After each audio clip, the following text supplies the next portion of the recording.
Radio Mirchi 98.3 FM এর নিবেদন বিভূতিভূষণ বন্দ্যোপাধ্যায়ের চাঁদের পাহাড়।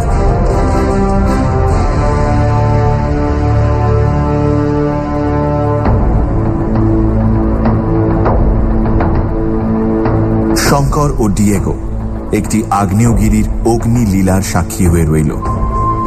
তারপর রত্নখনির বিভীষিকার হাতে ডিয়েগো অ্যালভারেজের ঘটল মৃত্যু। শঙ্কর এবার একাই যাত্রা শুরু করল। একটা গুহায় ঢুকে সে পথ হারিয়ে ফেলল।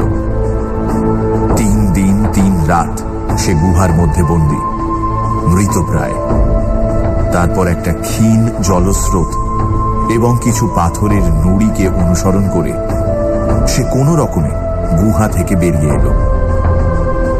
শুরু হলো অদৃষ্টের ওপর নির্ভর করে কালাহারি মরুভূমির মধ্যে দিয়ে তার যাত্রা। প্রচন্ড জলকষ্ট, তারই মধ্যে দিয়ে শঙ্কর চলেছে। রাতে শীত থেকে বাঁচবার জন্য সে একটা গুহার মধ্যে আশ্রয় নিল। চাঁদের পাহাড়, ষষ্ঠ ও শেষ পর্ব। গুহার মধ্যে ঢুকে শঙ্কর টর্চ জেলে দেখল নতুন ব্যাটারি তার কাছে ছিল 2 গুহাটা ছোট, বেশ একটা ছোটখাটো ঘরের মতো। মেঝেটাতে অসংখ্য ছোট ছোট পাথর ছড়ানো। গুহার এক কোণে চোখ পড়তেই শঙ্কর অবাক হয়ে গেল। একটা ছোট্ট কাঠের পিঁপে। এখানে কি করে এলো কাঠের পিঁপে? 2 পা এগিয়েই সে চমকে উঠল। গুহার দেয়ালের ধার ঘেঁষে শায়িত অবস্থায় একটা সাদা নরকঙ্কাল। তার মুন্ডুটা দেয়ালের দিকে ফেরানো। কঙ্কালের আশেপাশে কালো কালো থলে ছেঁড়ার মতো জিনিস। বোধহয় সেগুলো পশমের কোটের অংশ। 2খানা বুট জুতো কঙ্কালের পায়ে তখনও লাগানো। এক পাশে একটা মরচে পড়া বন্দুক। পিঁপেটার পাশে একটা ছিপি আঁটা বোতল। বোতলের মধ্যে একখানা কাগজ। শঙ্কর ছিপিটা খুলে কাগজখানা বার করে দেখল তাতে ইংরেজিতে কি লেখা আছে। পিঁপেটাতে কি লেখা আছে দেখবার জন্য যেমনি সে সেটা নাড়াতে গিয়েছে, অমনি পিঁপের নিচ থেকে একটা ফোঁস ফোঁস শব্দ শুনে ওর শরীরের রক্ত ঠান্ডা হয়ে গেল। নিমেষের মধ্যে একটা প্রকাণ্ড সাপ মাটি থেকে হাত 3 উঁচু হয়ে ঠেলে উঠল। বোধহয় ছোবল মারবার আগে সাপটা 1 সেকেন্ড দেরি করেছিল। সেই 1 সেকেন্ড দেরি করার জন্য শঙ্করের প্রাণ রক্ষা হল। পর মুহূর্তেই শঙ্করের 45 অটোমেটিক কোল্ট গর্জন করে উঠল। সঙ্গে সঙ্গে অত বড় ভীষণ বিষধর স্যান্ড ভাইপারের মাথাটা ছিন্ন ভিন্ন হয়ে রক্ত মাংস খানিকটা পিঁপের গায়ে, খানিকটা পাথরের দেওয়ালে ছিটকে গেল। অ্যালভারেজ ওকে শিখিয়েছিল পথে সর্বদা হাতিয়ার তৈরি রাখবে। এই উপদেশ কতবার তার প্রাণ বাঁচিয়েছে। অদ্ভুত পরিত্রাণ সব দিক থেকেই। পিঁপেটা পরীক্ষা করতে গিয়ে দেখা গেল সেটাতে অল্প একটু জল তখনও আছে। খুব কালো শিউগোলার মতো রং বটে, তবুও জল। ছোট পিঁপেটা উঁচু করে তুলে ধরে পিঁপের ছিপি খুলে ঢক ঢক করে শঙ্কর সেই দুর্গন্ধ কালো কালির মতো জল আকণ্ঠ পান করল।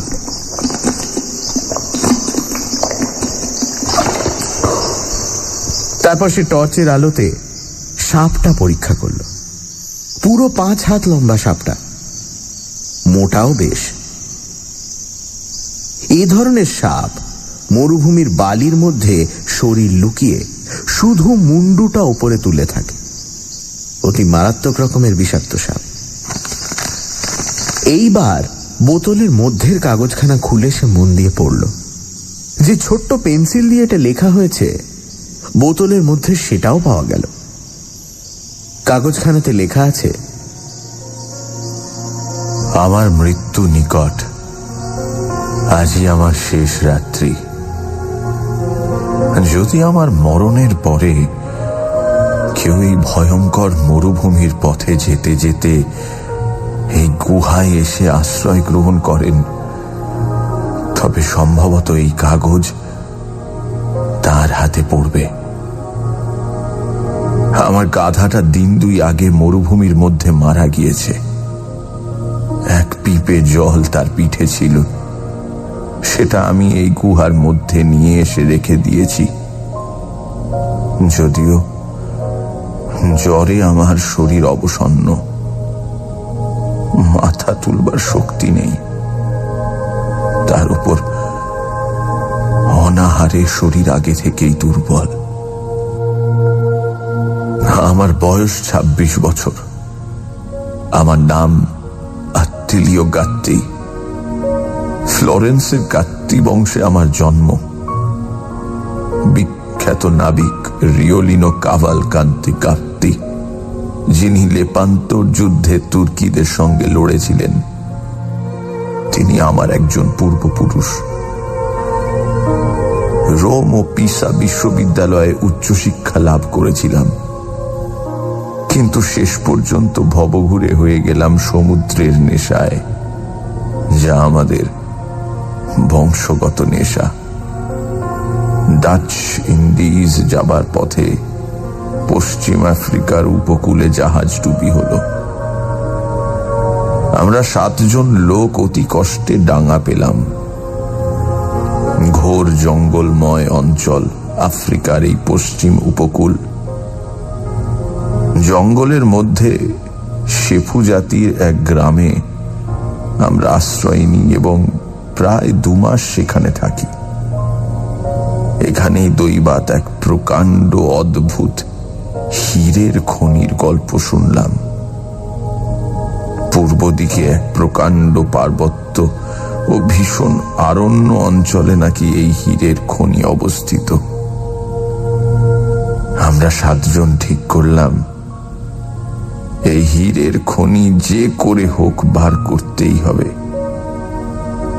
আমাকে ওরা দলের অধিনায়ক করলো। তারপর আমরা দুর্গম জঙ্গল ঠেলে চললাম সেই সম্পূর্ণ অজ্ঞাত পার্বত্য অঞ্চলে।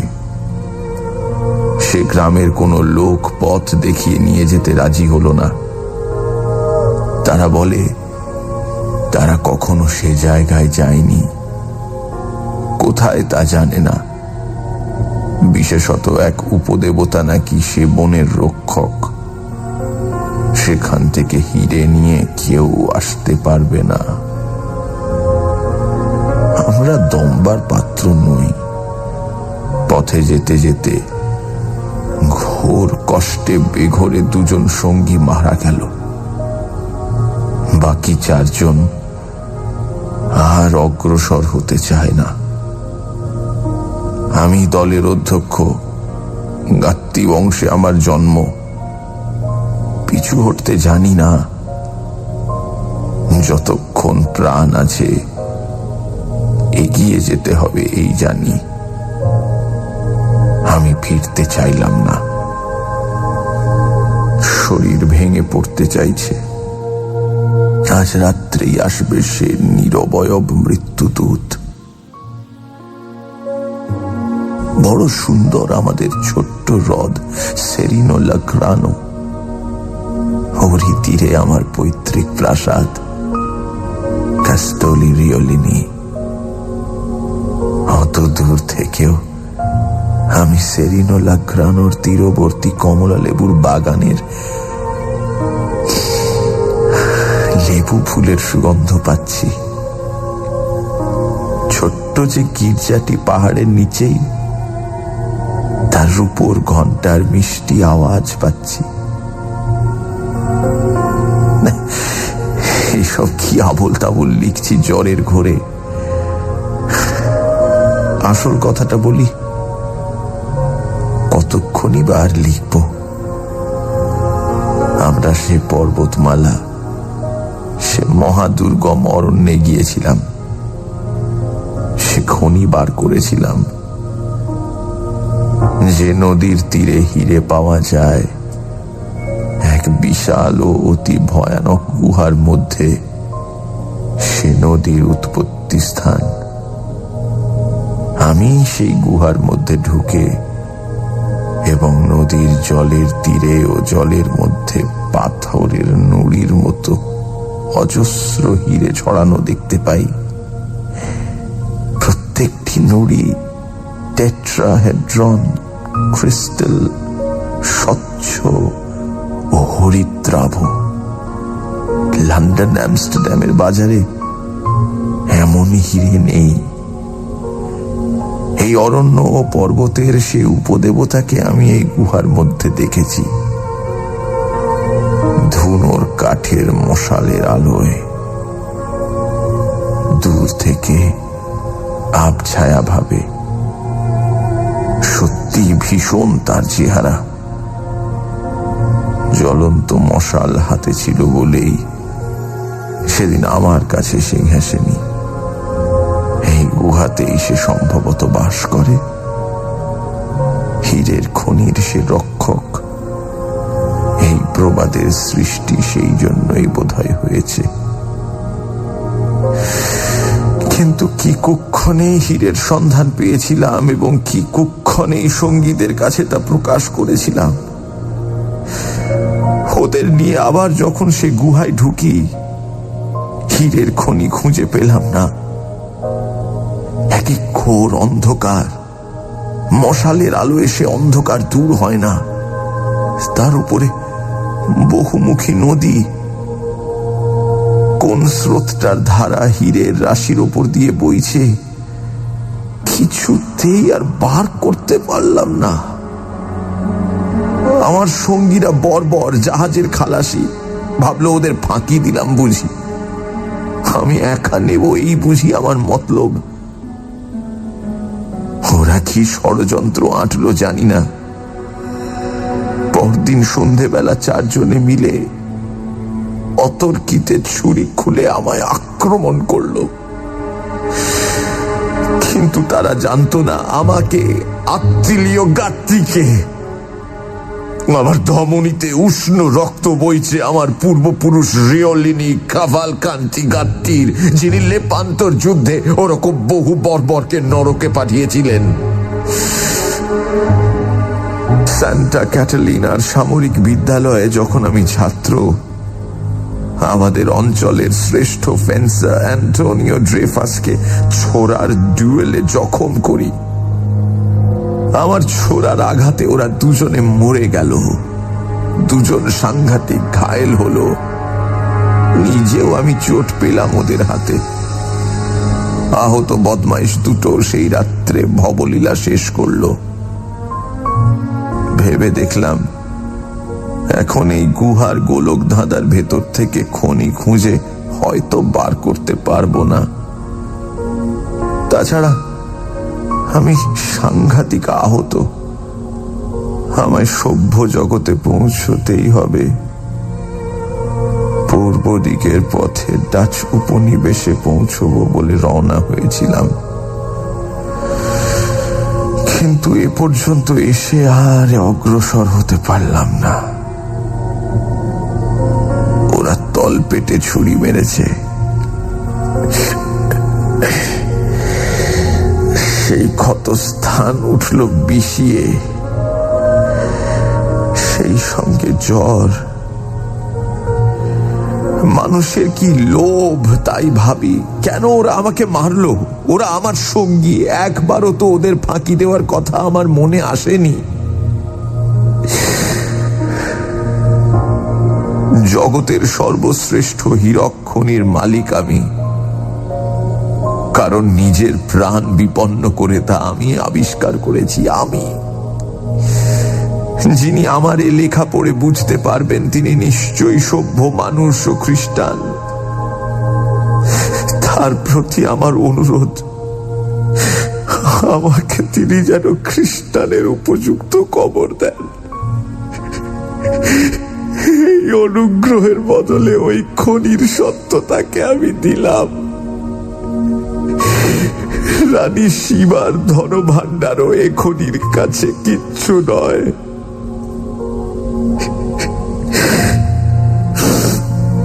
প্রাণ গেল, যাক, কি করব।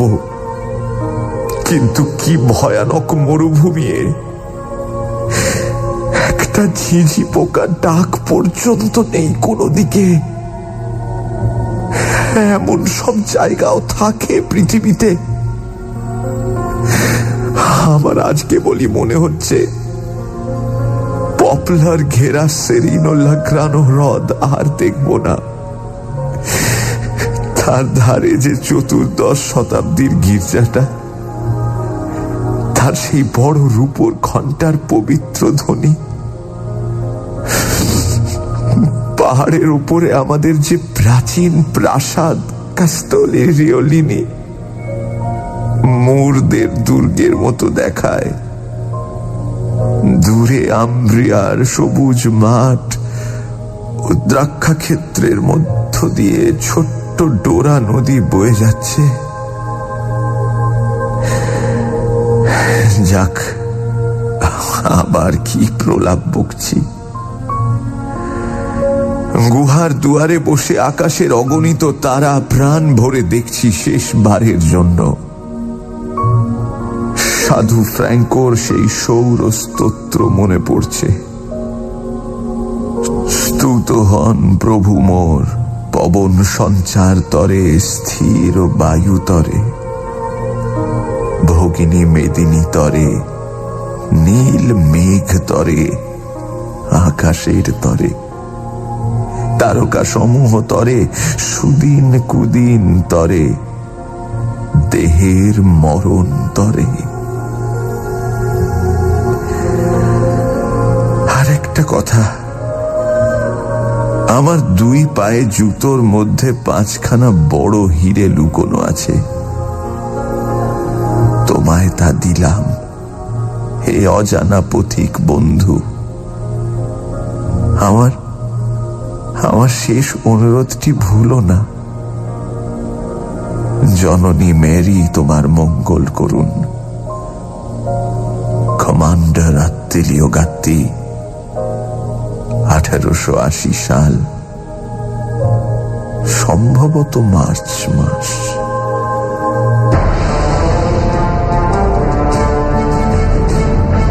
রেডিও মির্চি 98.3 FM এর নিবেদন বিভূতিভূষণ বন্দ্যোপাধ্যায়ের চাঁদের পাহাড়।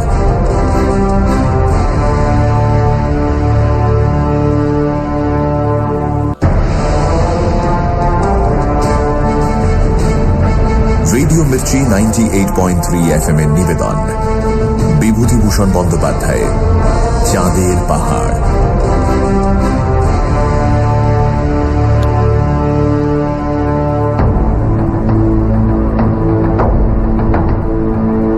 শঙ্কর গুহার মধ্যে আবিষ্কার করল আত্তেলিও গাত্তির মৃতদেহ, যা এত বছর পরে একটা কঙ্কালে পরিণত হয়েছে। বোতলের মধ্যে রাখা চিঠি থেকে জানা গেল আত্তেলিও গাত্তির করুণ কাহিনী।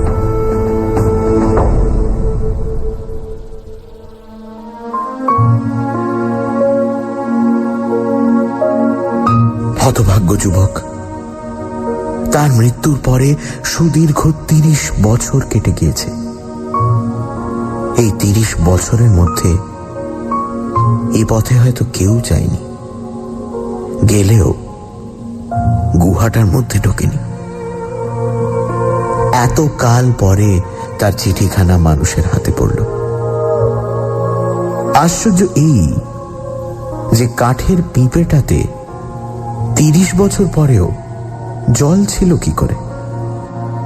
কিন্তু কাগজখানা পড়েই শঙ্করের মনে হলো এই লেখায় বর্ণিত ওইটাই সেই গুহা, সে নিজে যেখানে পথ হারিয়ে মারা যেতে বসেছিল। তারপর সে কৌতূহলের সঙ্গে কঙ্কালের পায়ের জুতো টান দিয়ে খসাতেই 5খানা বড় বড় পাথর বেরিয়ে পড়ল। এ অবিকল সেই পাথরের নুড়ির মতো, যা এক পকেট কুড়িয়ে অন্ধকার গুহার মধ্যে সে পথ চিহ্ন করেছিল এবং যার একখানা তার কাছে রয়েছে। এ পাথরের নুড়ি তো সে রাশি রাশি দেখেছে গুহার মধ্যে, সেই অন্ধকারময়ী নদীর জলস্রোতের নিচে, তার দুই তীরে। কে জানতো যে হীরের খনি খুঁজতে সে ও অ্যালভারেজ 7 সমুদ্র 13 নদী পার হয়ে এসে 6 মাস ধরে রিক্টাসভেল্ড পার্বত্য অঞ্চলে ঘুরে ঘুরে হয়রান হয়ে গিয়েছে, এমন সম্পূর্ণ অপ্রত্যাশিতভাবে সে সেখানে গিয়ে পড়বে। হীরে যে এমন রাশি রাশি পড়ে থাকে পাথরের নুড়ির মতো, তাই বা কে ভেবেছিল? ইস, আগে সব জানা থাকলে পাথরের নুড়ি সে 2 পকেটে ভরে কুড়িয়ে নিয়ে আসতো। কিন্তু তার চেয়েও খারাপ কাজ হয়ে গিয়েছে যে সে রত্নখনির গুহা যে কোথায়, কোন দিকে, তার কোনো নকশা করে আনেনি, বা সেখানে কোনো চিহ্ন রেখে আসেনি শঙ্কর, যাতে আবার সেটা খুঁজে নেওয়া যেতে পারে। সেই সুবিস্তীর্ণ পর্বত ও অরণ্য অঞ্চলের কোন জায়গায় ওই গুহাটা দৈবাৎ সে দেখেছিল, তা কি তার ঠিক আছে? না ভবিষ্যতে সে আবার সেই জায়গাটা বার করতে পারবে? এই যুবকও তো কোনো নকশা করেনি, কিন্তু কি সাংঘাতিক আহত হয়েছিল রত্নখনি আবিষ্কার করার পরে। এর ভুল হওয়া খুব স্বাভাবিক। হয়তো এ যা বার করতে পারত নকশা না দেখে, সে তা পারবে না। হঠাৎ অ্যালভারেজের মৃত্যুর পূর্বের কথা শঙ্করের মনে পড়ল। সে বলেছিল, শঙ্কর, এখনো বসে আছো? তাঁবু ওঠাও, চলো যাই। রাজার ঐশ্বর্য লুকোনো রয়েছে ওই পাহাড়ের গুহার মধ্যে। তুমি দেখতে পাচ্ছ না, আমি দেখতে পাচ্ছি। চলো আমরা যাই, তাঁবু ওঠাও, দেরি করো না। শঙ্কর গুহার মধ্যেই সেই নরকঙ্কালটা সমাধিস্থ করল। পিঁপেটা ভেঙে ফেলে তারই 2খানা কাঠে মরচে পড়া পেরেক ঠুকে ক্রুশ তৈরি করল ও সমাধির ওপর সেই ক্রুশটা পুঁতল। এছাড়া খ্রিস্ট ধর্মাচারীকে সমাধিস্থ করবার অন্য কোনো রীতি তার জানা নেই। তারপরে সে ভগবানের কাছে প্রার্থনা করল এই মৃত যুবকের আত্মার শান্তির জন্য। এসব শেষ করতে সারা দিনটা কেটে গেল। রাত্রে বিশ্রাম করে পরদিন আবার সে রওনা হলো। কঙ্কালের চিঠিখানা ও হিরেগুলো যত্ন করে সঙ্গে নিল। তবে তার মনে হলো এই অভিশপ্ত হীরের খনির সন্ধানে যে গিয়েছে সে আর ফেরেনি। আত্মিলীয় গাত্তি ও তার সঙ্গীরা মরেছে, জিম কার্টার মরেছে, অ্যালভারেজ মরেছে। এর আগেই বা কত লোক মরেছে তা ঠিক কি? এইবার তার পালা। এই মরুভূমিতেই তার শেষ, এই বীর ইটালিয়ান যুবকের মতো। দুপুরের রোদে যখন দিক দিগন্তে আগুন জ্বলে উঠল, একটা ছোট্ট পাথরের ঢিবির আড়ালে শঙ্কর আশ্রয় নিল।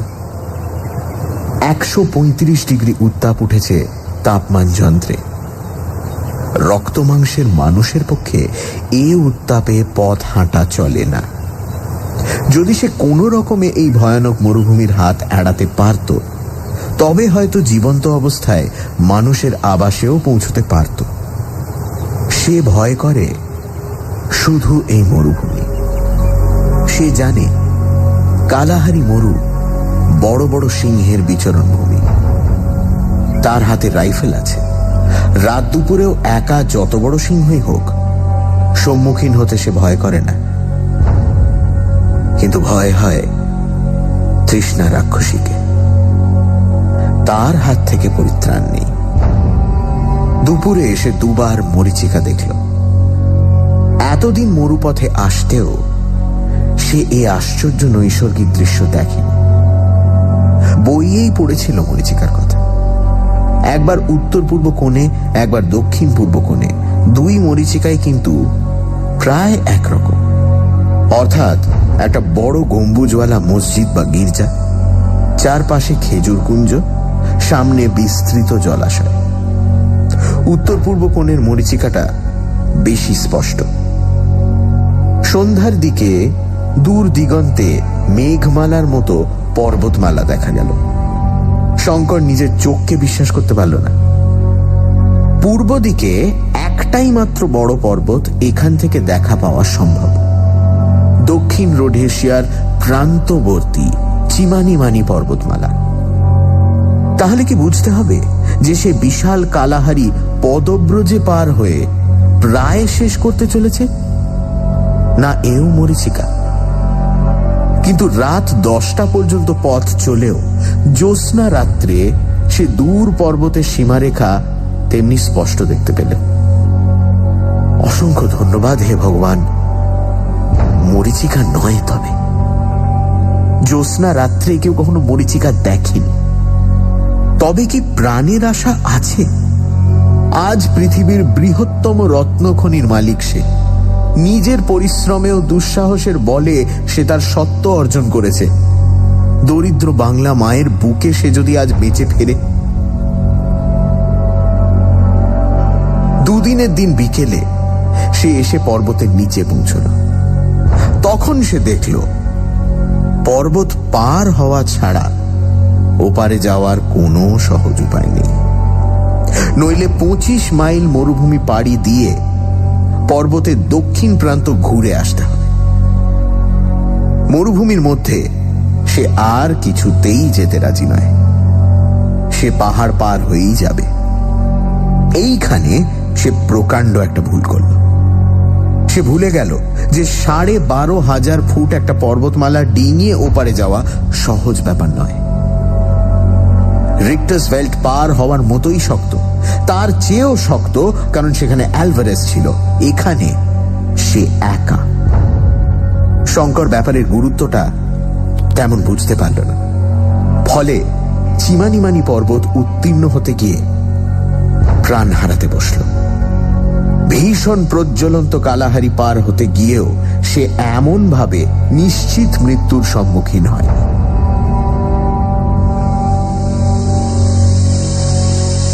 চিমানিমানি পর্বতে জঙ্গল খুব বেশি ঘন নয়।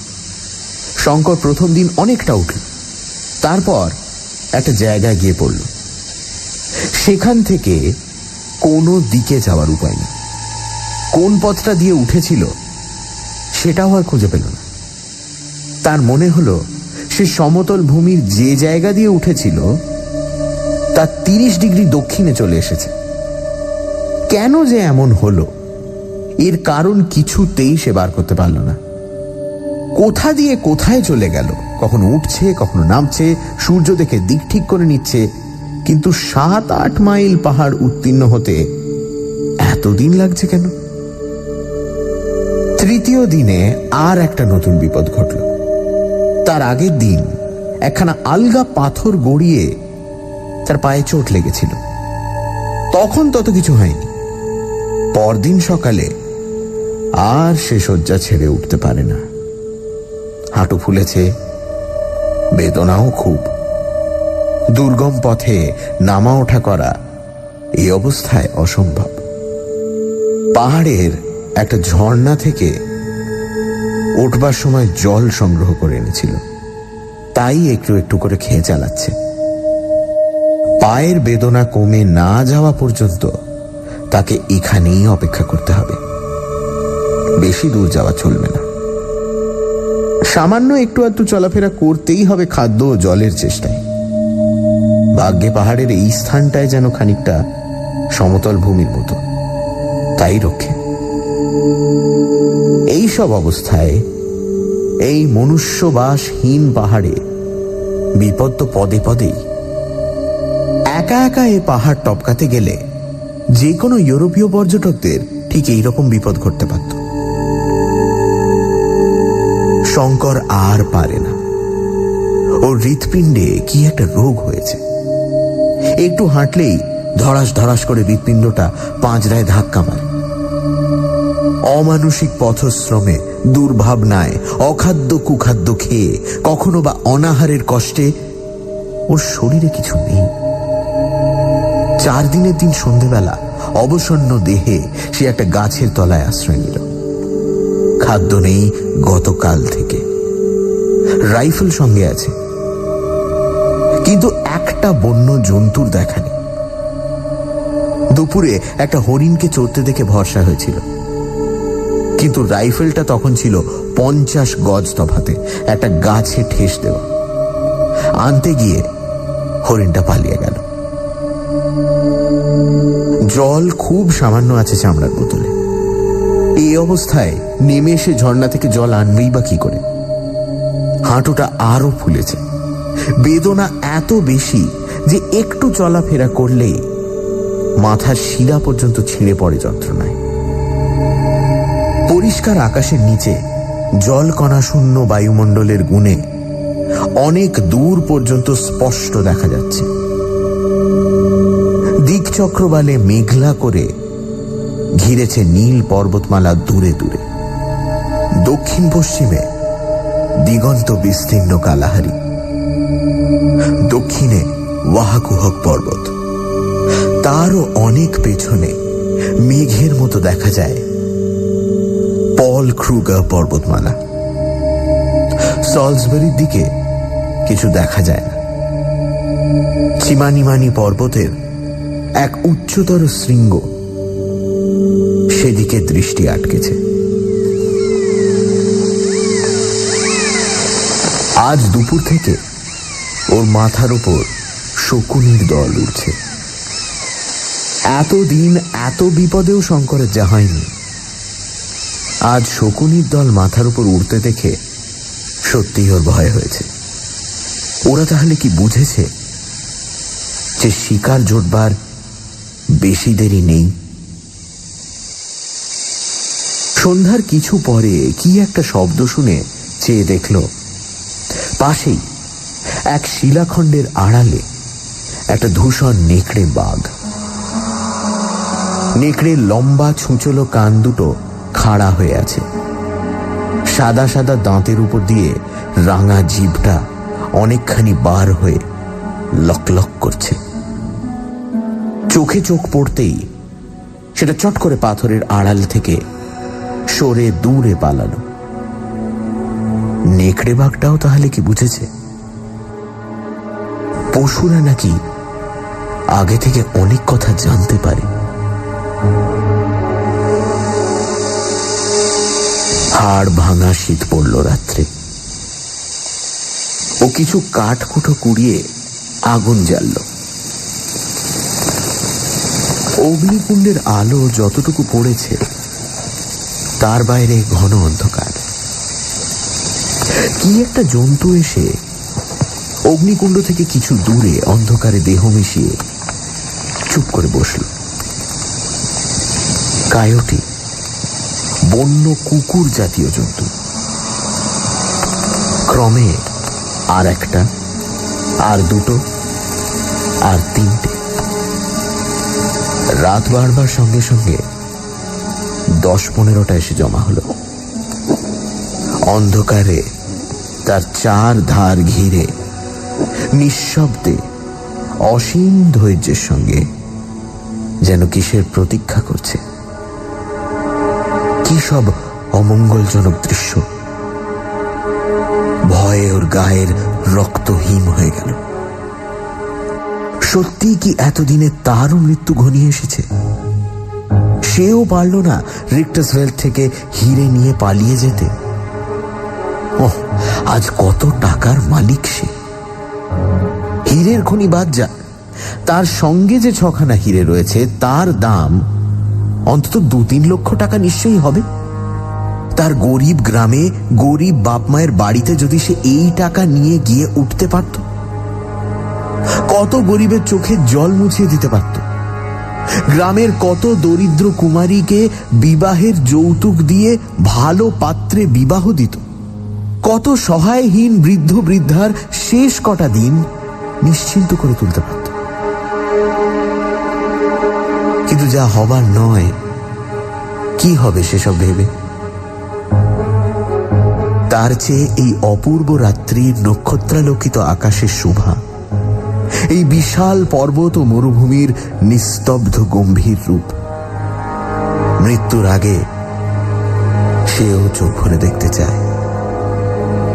সেই ইটালিয়ান যুবক গাত্তির মতো ওরা যে অদৃষ্টের এক অদৃশ্য তারে গাঁথা সবাই, আত্মিলীয় গাত্তি ও তার সঙ্গীরা, gym Carter, Alvarez,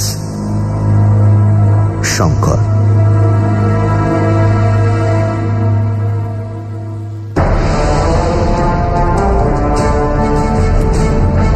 radio Mirchi 98.3 FM এর নিবেদন বিভূতিভূষণ বন্দ্যোপাধ্যায়ের চাঁদের পাহাড়।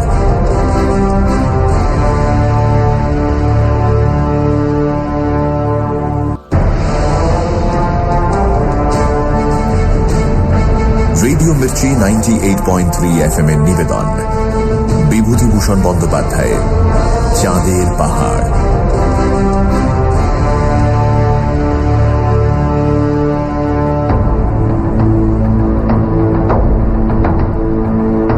শঙ্কর আত্মিলীয় গাত্তির দেহ সমাধিস্থ করল।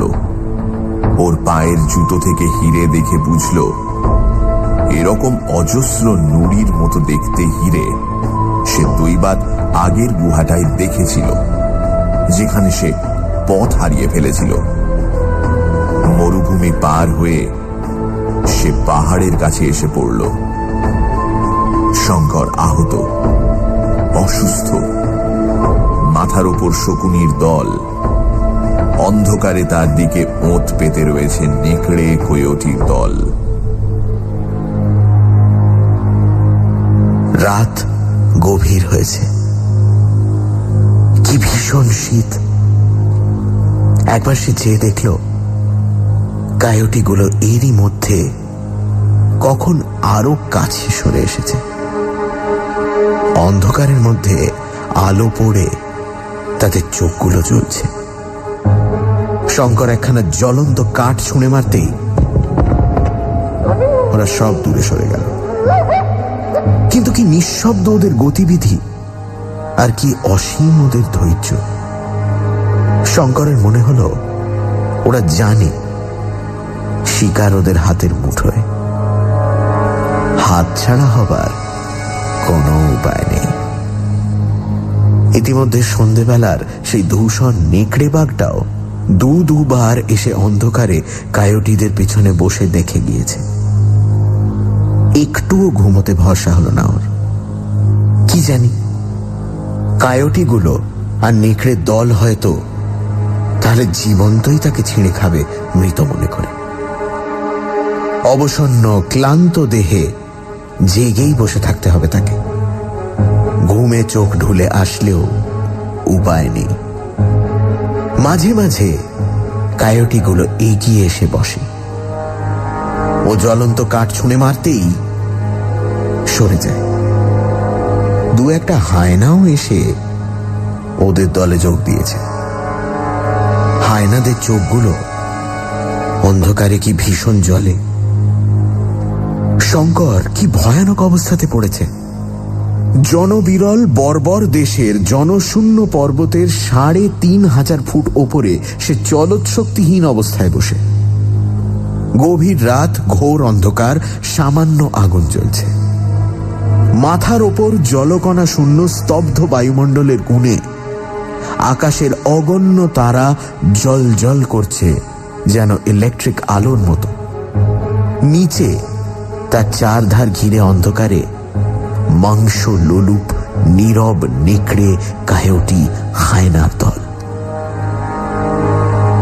কিন্তু সঙ্গে সঙ্গে তার এটাও মনে হলো বাংলার পাড়া গায়ে ম্যালেরিয়ায় ধুকে সে মরছে না। এই মৃত্যু বীরের মৃত্যু। পায়ে হেঁটে কালাহারি মরুভূমি পার হয়েছে সে একা। মরে গিয়ে চিমানিমানি পর্বতের শিলায় নাম খুদে রেখে যাবে সে। সে একজন বিশিষ্ট ভ্রমণকারী ও আবিষ্কারক। অত বড় হীরের খনি সেই তো খুঁজে বার করেছে। অ্যালভারেজ মারা যাওয়ার পরে সেই বিশাল অরণ্য ও পর্বত অঞ্চলের গোলকধাঁধা থেকে সে তো একাই বার হতে পেরে এত দূর এসেছে। এখন সে নিরুপায়, অসুস্থ, চলৎ শক্তিরহিত। তবুও সে যুদ্ধছে। ভয় তো পায়নি, সাহস তো হারায়নি। কাপুরুষ ভীতু নয় সে। জীবন মৃত্যু তো অদৃষ্টের খেলা, না বাঁচলে তার দোষ কি? দীর্ঘ রাত্রি কেটে গিয়ে পূব দিক ফর্সা হলো। সঙ্গে সঙ্গে বন্য জন্তুর দল কোথায় পালাল। বেলা বাড়ছে, আবার নির্মম সূর্য জ্বালিয়ে পুড়িয়ে দিতে শুরু করেছে দিক বিদিক। সঙ্গে সঙ্গে শকুনির দল কোথা থেকে এসে হাজির। কেউ মাথার উপর ঘুরছে, কেউ বা দূরে দূরে গাছের ডালে কি পাথরের উপর বসছে, খুব ধীর ভাবে প্রতীক্ষা করছে। ওরা যেন বলছে, কোথায় যাবে বাছাধন, যে কদিন লাফালাফি করবে করে নাও, আমরা বসি, এমন কিছু তাড়া নেই আমাদের। শঙ্করের খিদে নেই, খাবার ইচ্ছেও নেই, তবুও সে গুলি করে একটা শকুনি মারল। রোদ ভীষণ চড়েছে, আগুন তাতা পাথরের গায়ে পা রাখা যায় না। এ পর্বত মরুভূমির সামিল, খাদ্য এখানে মেলে না, জলও না। সে মরা শকুনিটাকে নিয়ে এসে আগুন জেলে ঝলসাতে বসল। এর আগে মরুভূমির মধ্যেও সে শকুনির মাংস খেয়েছে। এরাই এখন প্রাণ ধারণের একমাত্র উপায়। আজ ও খাচ্ছে ওদের, কাল ওরা খাবে ওকে। শকুনিগুলো এসে আবার মাথার উপর জুটেছে। তার নিজের ছায়া পড়েছে পাথরের গায়ে। সেই নির্জন স্থানে শঙ্করের উদ্ভ্রান্ত মনে ছায়াটা যেন একজন সঙ্গী মনে হল। বোধহয় ওর মাথা খারাপ হয়ে আসছে, কারণ বেঘোর অবস্থায় ও কতবার নিজের ছায়ার সঙ্গে কথা বলতে লাগলো, কতবার পরক্ষণের সচেতন মুহূর্তে নিজের ভুল বুঝে নিজেকে সামলে নিল। ও পাগল হয়ে যাচ্ছে নাকি? জ্বর হয়নি তো? তার মাথার মধ্যে ক্রমশ গোলমাল হয়ে যাচ্ছে সব। অ্যালভারেজ, হীরের খনি, পাহাড় পাহাড়, বালির সমুদ্র আর তিলীয় গাত্তি। কাল রাত্রে ঘুম হয়নি, আবার রাত আসছে। সে একটু ঘুমিয়ে নেবে। কিসের শব্দে ওর তন্দ্রা ছুটে গেল। একটা অদ্ভুত ধরনের শব্দ আসছে কোন দিক থেকে, কোনো পরিচিত শব্দের মতো নয়। কিসের শব্দ? কোন দিক থেকে শব্দটা আসছে তাও বোঝা যায় না, কিন্তু ক্রমশ কাছে আসছে সেটা। হঠাৎ আকাশের দিকে শঙ্করের চোখ পড়তেই সে অবাক হয়ে চেয়ে রইল। তার মাথার ওপর দিয়ে আকাশের পথে বিকট শব্দ করে কি জিনিস যাচ্ছে ওটা? ওই কি এরোপ্লেন? সে বইয়ে ছবি দেখেছে বটে। এরোপ্লেন যখন ঠিক মাথার উপরে এলো, শঙ্কর চিৎকার করলো, কাপড় ওড়ালো, গাছের ডাল ভেঙে নাড়লো, কিন্তু কিছুতেই পাইলটের দৃষ্টি আকর্ষণ করতে পারল না। দেখতে দেখতে এরোপ্লেনখানা সুদূর ভায়োলেট রঙের পল ক্রুগার পর্বতমালার মাথার উপর অদৃশ্য হয়ে গেল। হয়তো আরো এরোপ্লেন যাবে এই পথ দিয়ে। কি আশ্চর্য দেখতে এই এরোপ্লেন জিনিসটা। ভারতবর্ষে থাকতে সে একখানাও দেখেনি। শঙ্কর ভাবল, আগুন জ্বালিয়ে কাঁচা ডাল পাতা দিয়ে সে যথেষ্ট ধোঁয়া করবে। যদি আবার এ পথে যায়, পাইলটের দৃষ্টি আকৃষ্ট হবে ধোঁয়া দেখে। একটা সুবিধে হয়েছে, এরোপ্লেনের ওই বিকট আওয়াজে শকুনির দল কোন দিকে ভেগেছে যেন।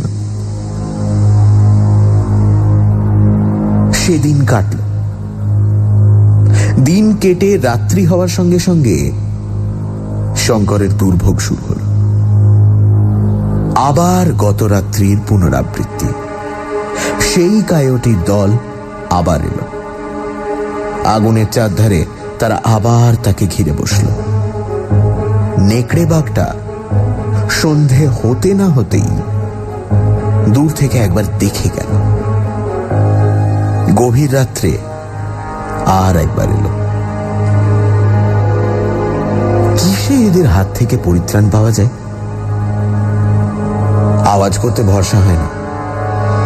টোটা মাত্র 2টি বাকি। টোটা ফুরিয়ে গেলে তাকে অনাহারে মরতে হবে। মরতে তো হবেই, তবে 2 দিন আগে আর পরে। যতক্ষণ শ্বাস ততক্ষণ আশ। কিন্তু আওয়াজ তাকে তো করতেই হলো। গভীর রাত্রে হায়নাগুলো এসে কায়োটিদের সাহস বাড়িয়ে দিল। তারা আরো সরে এগিয়ে এসে তাকে 4 ধার থেকে ঘিরল। পোড়া কাঠ ছুঁড়ে মারলে আর ভয় পায় না। একবার একটু তন্দ্রা মতো এসেছিল, বসে বসেই ঢুলে পড়ছিল। ঠিক পর মুহূর্তে সজাগ হয়ে উঠে দেখল নেকড়ে বাঘটা অন্ধকার থেকে পা টিপে টিপে তার অত্যন্ত কাছে এসে পড়েছে। ওর ভয় হলো হয়তো ওটা ঘাড়ে ঝাঁপিয়ে পড়বে। ভয়ের চোটে শঙ্কর একবার গুলি ছুড়ল। আর একবার শেষ রাতের দিকে ঠিক এই রকম হলো। কায়োটিগুলোর ধৈর্য অসীম। সেগুলো চুপ করে বসে থাকে মাত্র, কিচ্ছু বলে না। কিন্তু নেকড়ে বাঘটা ফাঁক খুঁজছে। রাত ফর্সা হওয়ার সঙ্গে সঙ্গে দুঃস্বপ্নের মতো অন্তর্হিত হয়ে গেল কায়োটি, হাইনা ও নেকড়ের দল। সঙ্গে সঙ্গে শঙ্করও আগুনের ধারে শুয়েই ঘুমিয়ে পড়ল। একটা কিসের শব্দে ঘুম ভেঙে গেল। খানিকটা আগে খুব বড় একটা আওয়াজ হয়েছে কিছু। শঙ্করের কানে তার রেশ এখনো লেগে আছে। কেউ কি বন্দুকের আওয়াজ করেছে? কিন্তু তা অসম্ভব। এই দুর্গম পর্বতের পথে কোন মানুষ আসবে? একটি মাত্র টোটা অবশিষ্ট ছিল। শঙ্কর ভাগ্যের উপর নির্ভর করে সেটা খরচ করে একটা আওয়াজ করল। যা থাকে কপালে, মরেছেই তো। উত্তরে 2 বার বন্দুকের আওয়াজ হলো। আনন্দে ও উত্তেজনায় শঙ্কর ভুলে গেল যে তার পা খোঁড়া, ভুলে গেল যে একটানা বেশি দূর সে যেতে পারে না। তার আর টোটা নেই, সে আর বন্দুকের আওয়াজ করতে পারল না। কিন্তু প্রাণপণে চিৎকার করতে লাগলো, গাছের ডাল ভেঙে নাড়তে লাগলো, আগুন জ্বালাবার কাঠকুটোর সন্ধানে চারিদিকে আকুল দৃষ্টিতে চেয়ে দেখতে লাগলো। ক্রুগার ন্যাশনাল পার্ক জরিপ করবার দল কিম্বারলি থেকে কেপ টাউন যাবার পথে চিমানিমানি পর্বতের নিচে কালাহারি মরুভূমির উত্তর পূর্ব কোণে তাঁবু ফেলেছিল। সঙ্গে 7খানা ডাবল টায়ার ক্যাটারপিলার চাকা বসানো মোটর গাড়ি। এদের দলে নিগ্র কুলি ও চাকর বাকর বাদে 9 জন ইউরোপীয়। জনচারেক হরিণ শিকার করতে উঠেছিল চিমানিমানি পর্বতের প্রথম ও নিম্নতম থাকটাতে। হঠাৎ এই জনহীন অরণ্য প্রদেশে সভ্য রাইফেলের আওয়াজ শুনে ওরা বিস্মিত হয়ে উঠল। কিন্তু পুনরায় ওদের আওয়াজের প্রত্যুত্তর না পেয়ে ইতস্তত খুঁজতে বেরিয়ে দেখতে পেল সামনে একটা অপেক্ষাকৃত উচ্চতর চূড়ো থেকে এক জীর্ণ ও কঙ্কাল সার কোটরগত চক্ষু প্রেত মূর্তি উন্মাদের মতো হাত পা নেড়ে তাদের কি বোঝাবার চেষ্টা করছে। তার পরনে ছিন্ন ভিন্ন অতি মলিন ইউরোপীয় পরিচ্ছদ। ওরা ছুটে গেল। শঙ্কর আবল তাবল কি বকলো ওরা ভালো বুঝতে পারল না। যত্ন করে ওকে নামিয়ে পাহাড়ের নিচে ওদের ক্যাম্পে নিয়ে গেল। ওর জিনিসপত্র নামিয়ে আনা হয়েছিল, ওকে বিছানায় শুইয়ে দেওয়া হলো। কিন্তু এই ধাক্কায় শঙ্করকে বেশ ভুগতে হল। ক্রমাগত অনাহারে, কষ্টে, উদ্বেগে, অখাদ্য কুখাদ্য গ্রহণের ফলে তার শরীর খুব জখম হয়েছিল। সেই রাত্রে তার বেজায় জ্বর এল। জ্বরে সে অঘোর অচৈতন্য হয়ে পড়ল। কখন যে মোটর গাড়ি ওখান থেকে ছাড়লো, কখন যে তারা সলসবেরিতে পৌঁছলো, শঙ্করের কিছুই খেয়াল নেই। সেই অবস্থায় 15 দিন সে সলসবেরি হাসপাতালে কাটিয়ে দিল।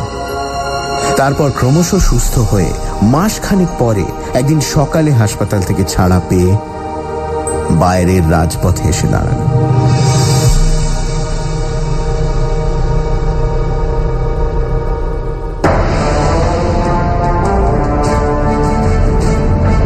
রেডিও মির্চি 98.3 FM এর নিবেদন বিভূতিভূষণ বন্দ্যোপাধ্যায়ের চাঁদের পাহাড়।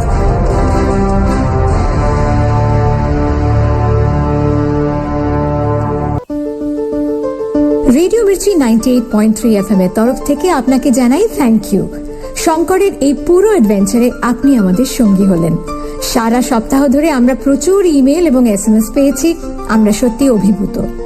আপনাদের এই প্রশংসা, ভালোবাসা এবং আশীর্বাদ আগামী দিনে আমাদের পাথেয় হয়ে রইল। 75 বছর আগে লেখা একটা গল্প, তাকে নতুন রূপে রেডিওতে পরিবেশন করতে পেরে মির্চি টিম সত্যি ধন্য। এই গল্পের স্রষ্টা সেই বিভূতিভূষণ বন্দ্যোপাধ্যায়কে আরো একবার স্মরণ করে প্রণাম জানাই। আসুন শুনি চাঁদের পাহাড়ের শেষাংশ।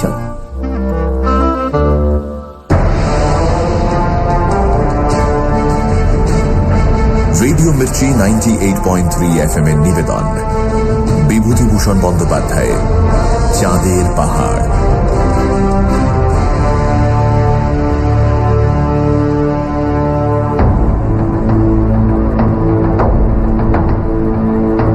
শঙ্করের অবস্থা সাংঘাতিক। নেকড়ে, কোয়োটি, হায়না তার দিকে ওঁত পেতে রয়েছে, আর মাথার ওপর শকুনি। শঙ্কর দেখছে মৃত্যু তার সামনে, কিন্তু এই মৃত্যু বীরের মৃত্যু। এই অবস্থা থেকে শঙ্করকে উদ্ধার করল একটা এরোপ্লেন। শঙ্করকে তারা নিয়ে গেল সলসবেরির হাসপাতালে।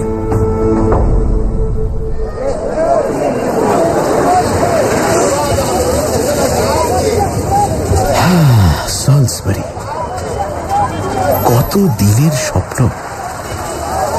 আজ সে সত্যি বড় একটা ইউরোপীয় ধরনের শহরের ফুটপাথে দাঁড়িয়ে আছে। বড় বড় বাড়ি, ব্যাংক, হোটেল, দোকান, পিচ ঢালা চওড়া রাস্তা। এক পাশ দিয়ে ইলেকট্রিক ট্রাম চলেছে। জুলু রিক্সাওয়ালা রিক্সা টানছে, কাগজওয়ালা কাগজ বিক্রি করছে। সবই যেন নতুন, যেন এসব দৃশ্য জীবনে কখনো সে দেখেনি। লোকালয়ে তো এসেছে, কিন্তু একেবারে কপর্দক শূন্য। এক পেয়ালা চা খাবার পয়সাও তার নেই। কাছে একটা ভারতীয় দোকান দেখে তার বড় আনন্দ হলো। কতদিন সে দেখেনি স্বদেশবাসীর মুখ। দোকানদার মেমন মুসলমান, সাবান ও গন্ধদ্রব্যের পাইকারি বিক্রেতা। খুব বড় দোকান। শঙ্করকে দেখেই সে বুঝল এ দুস্থ ও বিপদগ্রস্ত। নিজে 2 টাকা সাহায্য করল ও একজন বড় ভারতীয় সওদাগরের সঙ্গে দেখা করতে বলে দিল। টাকা দুটি পকেটে নিয়ে শঙ্কর আবার পথে এসে দাঁড়াল। আসবার সময় বলে এলো, অসীম ধন্যবাদ টাকা দুটির জন্য। এ আমি আপনার কাছে ধার নিলাম। আমার হাতে পয়সা এলে আপনাকে কিন্তু এ টাকা নিতে হবে। সামনেই একটা ভারতীয় রেস্তোরাঁ। সে ভালো কিছু খাবার লোভ সম্বরণ করতে পারল না। কতদিন সভ্য খাদ্য মুখে দেয়নি। সেখানে ঢুকে 1 টাকার পুরি, কচুরি, হালুয়া, মাংসের চপ, কেক পেট ভরে খেল। সেই সঙ্গে 2-3 পেয়ালা কফি। চায়ের টেবিলে একখানা পুরনো খবরের কাগজের দিকে তার নজর পড়ল। তাতে এক জায়গায় হেডলাইনে বড় বড় অক্ষরে লেখা রয়েছে, ন্যাশনাল পার্ক জরিপ দলের বিচিত্র অভিজ্ঞতা।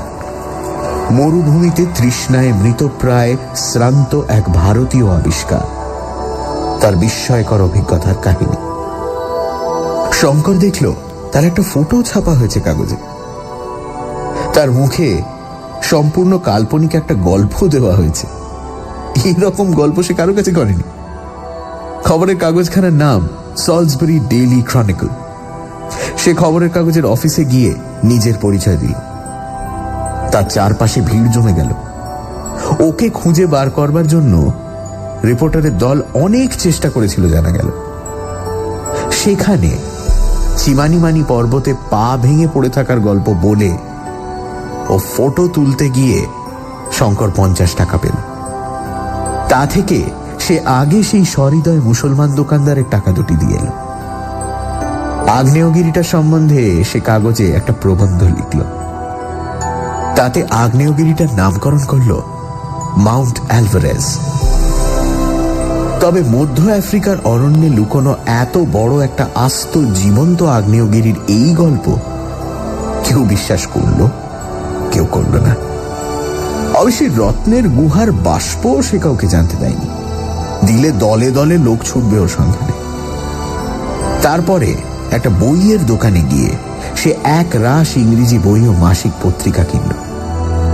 বই পড়েনি কত কাল। সন্ধ্যায় একটা সিনেমায় ছবি দেখল। কতকাল পরে রাত্রে হোটেলের ভালো বিছানায় ইলেকট্রিক আলোর তলায় শুয়ে বই পড়তে পড়তে সে মাঝে মাঝে জানলা দিয়ে নিচের প্রিন্স অ্যালবার্ট ভিক্টর স্ট্রিটের দিকে চেয়ে চেয়ে দেখছিল। ট্রাম যাচ্ছে নিচ দিয়ে, রিক্সা যাচ্ছে, ভারতীয় কফিখানায় ঠুন ঠুন করে ঘন্টা বাজছে, মাঝে মাঝে 2-4খানা মোটরও যাচ্ছে। এর সঙ্গে মনে হলো আর একটা ছবি। সামনে আগুনের কুণ্ড, কিছু দূরে বৃত্তাকারে ঘিরে বসে আছে কায়োটি ও হায়নার দল। ওদের পেছনে নেকড়েটার দুটো গোল গোল চোখ আগুনের ভাঁটার মতো জ্বলছে অন্ধকারের মধ্যে। কোনটা স্বপ্ন? চিমানিমানি পর্বতে যাপিত সেই ভয়ঙ্কর রাত্রি, না আজকের এই রাত্রি? ইতিমধ্যে সলসবেরিতে শঙ্কর একজন বিখ্যাত লোক হয়ে উঠেছে। রিপোর্টারের ভিড়ে তার হোটেলের হল সব সময় ভর্তি। খবরের কাগজের লোক আসে তার ভ্রমণ বৃত্তান্ত ছাপবার কন্ট্রাক্ট করতে, কেউ আসে ফটো নিতে। আত্তিলিও গাত্তির কথা সে ইটালিয়ান কনসাল জেনারেলকে জানাল। তার অফিসের পুরনো কাগজপত্র ঘেঁটে জানা গেল আত্তিলিও গাত্তি নামে একজন সম্ভ্রান্ত ইটালিয়ান যুবক 1879 সালের অগস্ট মাসে পর্তুগিজ পশ্চিম আফ্রিকার উপকূলে জাহাজডুবি হবার পর নামে। তারপর যুবকটির আর কোনো পাত্তা পাওয়া যায়নি। তার আত্মীয় স্বজন ধনী ও সম্ভ্রান্ত লোক। 1890 থেকে 1895 সাল পর্যন্ত তারা তাদের নিরুদ্দিষ্ট আত্মীয়র সন্ধানের জন্য পূর্ব, পশ্চিম ও দক্ষিণ আফ্রিকার কনসুলেট অফিসকে জ্বালিয়ে খেয়েছিল। পুরস্কার ঘোষণা করাও হয়েছিল তার সন্ধানের জন্য। 1895 সাল থেকে তারা হাল ছেড়ে দিয়েছিল। পূর্বোক্ত মুসলমান দোকানদারটির সাহায্যে সে ব্ল্যাকমুন স্ট্রিটের বড় জহুরি রাইডেল ও মসবির দোকানে 4খানা পাথর 32,500 টাকায় বিক্রি করল। বাকি 2খানার দর আরো বেশি উঠেছিল, কিন্তু শঙ্কর সে 2খানা পাথর তার মাকে দেখাবার জন্য দেশে নিয়ে যেতে চায়। এখন বিক্রি করবার ইচ্ছে তার নেই।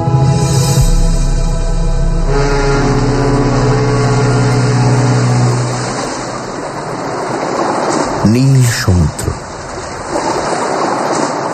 বম্বেগামী জাহাজের ডেকে দাঁড়িয়ে পর্তুগিজ পূর্ব আফ্রিকার বেইরা বন্দরের নারিকেল বনশ্যাম তীরভূমিকে মিলিয়ে যেতে দেখতে দেখতে শঙ্কর ভাবছিল তার জীবনের এই অ্যাডভেঞ্চারের কথা। এই তো জীবন, এইভাবেই তো জীবনকে ভোগ করতে চেয়েছিল সে। মানুষের আয়ু মানুষের জীবনের ভুল মাপকাঠি। 10 বছরের জীবন উপভোগ করেছে সে এই 1.5 বছরে। আজ সে শুধু একজন ভবঘুরে পথিক নয়, একটা জীবন্ত আগ্নেয়গিরির সহ আবিষ্কারক। মাউন্ট অ্যালভারেজকে সে জগতে প্রসিদ্ধ করবে। দূরে ভারত মহাসমুদ্রের পারে জননী জন্মভূমি পুণ্যভূমি ভারতবর্ষের জন্য এখন মন তার চঞ্চল হয়ে উঠেছে। তার মন উৎসুক হয়ে আছে কবে দূর থেকে বোম্বাইয়ের রাজাভাই টাওয়ারের উঁচু চূড়োটা মাতৃভূমির উপকূলের সান্নিধ্য ঘোষণা করবে। তারপর বাউল কীর্তন গান মুখরিত বাংলাদেশের প্রান্তে তার শ্যামল গ্রামটি। সামনে আসছে বসন্তকাল। পল্লী পথে যখন একদিন সজনে ফুলের দল পথ বিছিয়ে পড়ে থাকবে, বউ কথাকর ডাকবে ওদের বড় বকুল গাছটায়, নদীর ঘাটে লাগবে গিয়ে ওর ডিম। বিদায় অ্যালভারেজ বন্ধু। স্বদেশে ফিরে যাওয়ার এই আনন্দের মুহূর্তে তোমার কথাই মনে হচ্ছে আজ। তুমি সেই দলের মানুষ, সারা আকাশ যাদের ঘরের ছাদ, সারা পৃথিবী যাদের পায়ে চলার পথ। আশীর্বাদ করো তোমার মহারণ্যে নির্জন সমাধি থেকে, যেন তোমার মতো হতে পারি জীবনে, অমনি সুখ দুঃখে নিষ্প্রিয়, অমনি নির্ভীক। বিদায় বন্ধু আত্মীয় গাত্তি, অনেক জন্মের বন্ধু ছিলে তুমি। তোমরা সবাই মিলে শিখিয়েছ চীন দেশের সেই প্রাচীন ছড়াটি কত সত্য। ছাদের আলসের চৌরস একখানা টালি হয়ে অনড় অবস্থায় সুখে স্বাচ্ছন্দ্যে থাকার চেয়ে স্ফটিকের পাথর হয়ে ভেঙে যাওয়া অনেক ভালো, অনেক ভালো, অনেক ভালো। আবার তাকে আফ্রিকায় ফিরতে হবে। এখন জন্মভূমির টান বড় টান। এখন জন্মভূমির কোলে সে কিছুদিন কাটাবে, তারপর দেশেই সে কোম্পানি গঠন করবার চেষ্টা করবে। আবার সুদূর রিক্টাসভেল্ড পর্বতে ফিরবে রত্ন খনির অনুসন্ধানে। সে খুঁজে বার করবেই।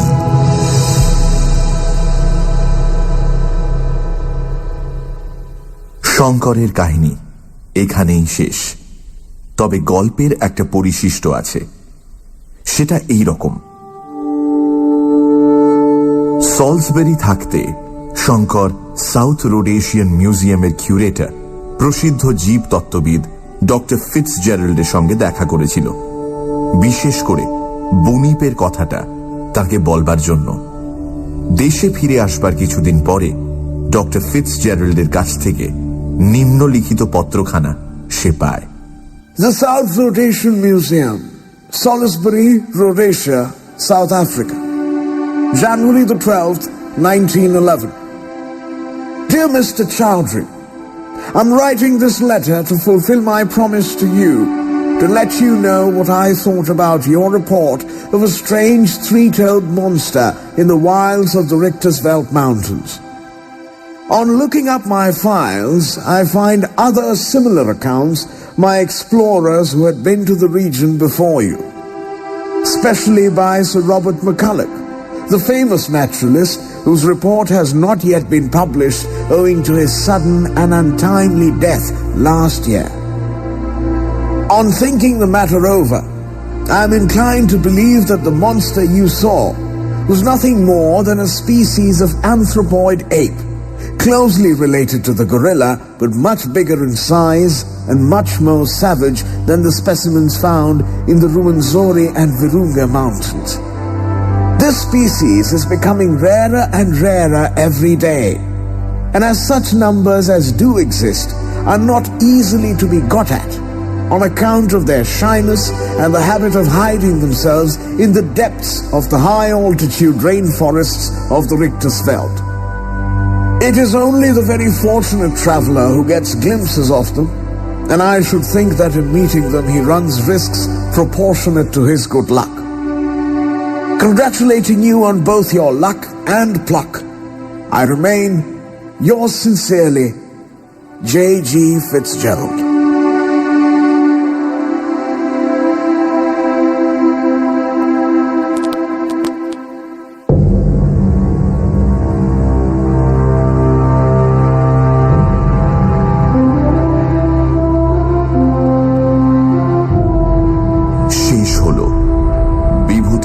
বন্দ্যোপাধ্যায়ের চাঁদের পাহাড়। বেতার রূপটির সাউন্ড এফেক্টস ও আবহ সঙ্গীত পরিকল্পনায় রিচার্ড, ডিয়েগো অ্যালভারেজের ভূমিকায় সব্যসাচী চক্রবর্তী, শঙ্করের ভূমিকায় এবং গল্পের পাঠক দীপ। যেসব চরিত্রে মীরকে আপনি শুনেছেন সেগুলি হল প্রসাদ দাস বন্দ্যোপাধ্যায়, ইঞ্জিনিয়ার সাহেব, ট্রেনের গার্ড, শিকারী, অ্যালবাকার্ক ও আত্তেলিও গাত্তি। শঙ্করের মা ও রামেশ্বর মুখুজ্জের স্ত্রী ইন্দ্রাণী। গল্পের সূত্রধার মীর। রেডিও মির্চি 98.3 FM এর তরফ থেকে আন্তরিক ধন্যবাদ শ্রী সব্যসাচী চক্রবর্তীকে এবং কৃতজ্ঞতা জানাই সাংবাদিক ও লেখক শ্রী কল্যাণ মৈত্রকে আমাদের পাশে থাকার জন্য। চাঁদের পাহাড়, পরিকল্পনা ও পরিচালনা ইন্দ্রাণী।